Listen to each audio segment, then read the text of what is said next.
Hello viewers, আসসালামু আলাইকুম ওয়া রাহমাতুল্লাহি ওয়া বারাকাতুহু। সবাই কেমন আছেন? আজকে আলহামদুলিল্লাহ সবাই ভালো আছে।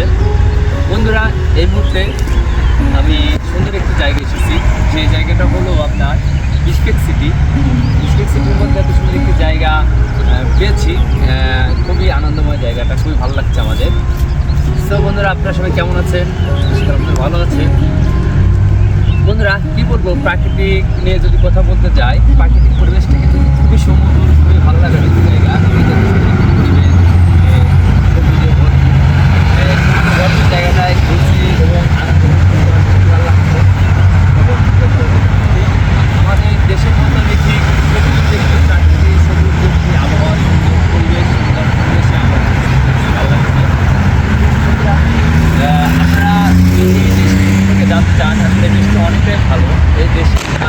এই দেশে আপনার যে প্রাকৃতিক পরিবেশ এবং পাহাড় পর্বতে ভরা, চারিপাশে পাহাড়, আর চারিপাশের পাহাড় মনেই তো বোঝেন তো আল্লাহর সৃষ্টি পাহাড় কতটা সুন্দর হতে পারে।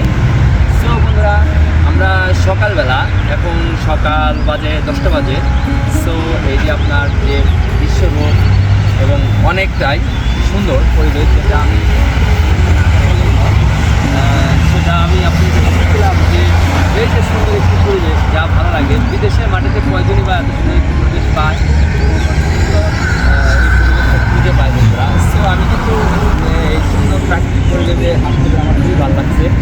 আর আমার প্রিয় বন্ধুদের নিয়ে যদি কথা বলতে চাই, আমার যারা বন্ধু ভাই বোনেরা যারা আছে, তারা কিন্তু মার্শাল্লাহ ভালো যারা এখানে আছে সবাই ভালো আছে।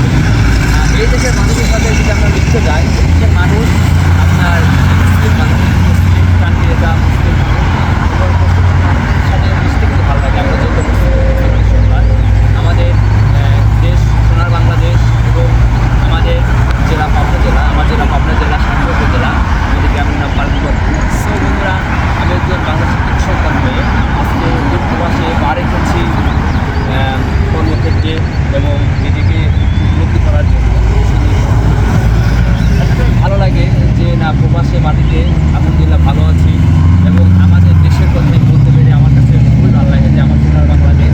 আমি যেখানেই যাই সেখানে আমার দেশ নিয়ে যদি আমি কথা বলতে চাই, আমার মনে হয় মনের পরিবেশটা খুলে বলে সবার লাগে। সো বন্ধুরা, বর্তমান প্রেক্ষিতে আমাদের দেশের যে ভারপ্রাপ্ত আমাদের যে চেয়ারম্যান জনাব তারেক রহমান, তিনি কিন্তু আমাদের বাংলাদেশ দল চেয়ারম্যান এবং তিনি যে আমাদের কাজ করছে খুবই ভালো লাগছে। তো আমরা দেশের বাইরে থেকে তার কাছে আমরা আবেদন জানাই যে এবং আমাদের যে কোনো সুযোগ সুবিধা কিন্তু আমাদের দেখেন প্রবাস জীবন আমরা যারাই পা রাখছি, হয়তো আমি কিরগিজস্তান দেশে আসি, কেউ আপনার রাশিয়া আছে, কাজাখস্তান, সৌদি আরব, মানুষ বিভিন্ন দেশে আছে, পৃথিবীর বিভিন্ন দেশে তাদের বসবাস করছে।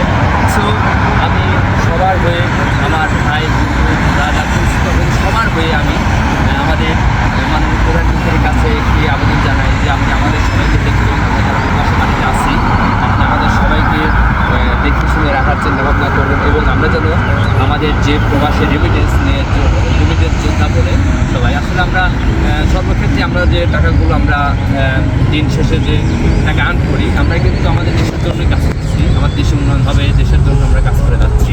সো আমাদের প্রবাস ভাইদের সবার জন্য আপনি একটু দেখবেন এবং আমাদের যে প্রবাসী যারা আছে, প্রবাসী কার্ড হোক এবং রেমিটেন্স হোক, যেখানে নিয়ে হোক,